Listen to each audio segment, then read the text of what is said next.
m'appelle Frédérique Krings, je suis retraitée, j'ai été enseignante pendant 40 ans, dont 20 ans en école normale où j'ai enseigné aux instituteurs. Je suis devenue maintenant tutrice de MENA, qui sont des mineurs étrangers non accompagnés, et je dépends du service des tutelles.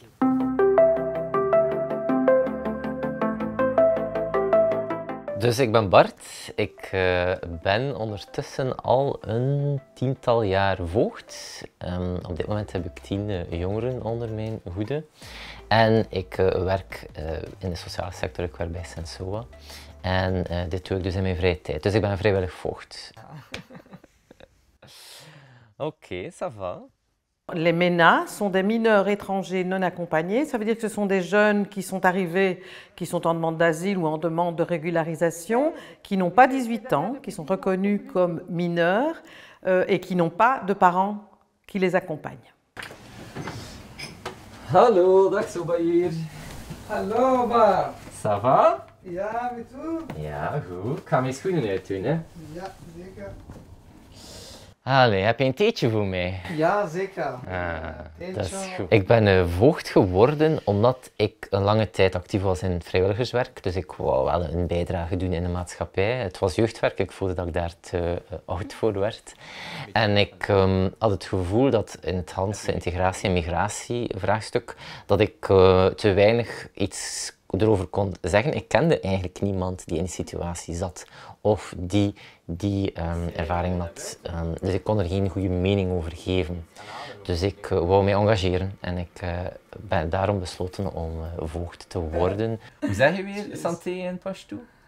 Of zo, ching of... Nou, zo zeg. Zeg je dat? Noshijan. Noshijan, hè? Ja. Hopla. Alors j'avais l'impression que c'était un rôle de parent, avec énormément de responsabilités et qu'il fallait être présent à 100%, ce qui n'est pas le cas dans la fonction de tuteur du SPF Justice. On a un rôle en effet d'accompagnement et de responsabilité, mais qui est limité. Ik had niet verwacht dat voogd zijn eigenlijk dit zou betekenen.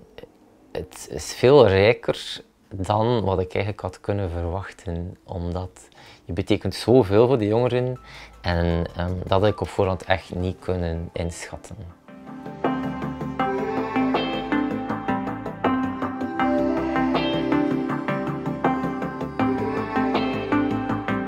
Ce rôle de tuteur m'a appris beaucoup de choses, notamment parce que j'ai été confrontée à un univers que je ne connaissais pas. L'univers d'abord de la justice, le cadre qui était le leur, le milieu des assistants sociaux, le milieu des centres pour réfugiés, les éducateurs, le travail qu'ils faisaient, la Croix-Rouge, énormément de choses qui pour moi n'étaient pas du tout habituelles.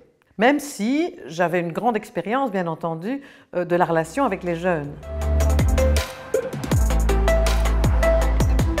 Les outils qui sont prévus pour m'aider dans ma fonction, c'est d'abord la formation de base.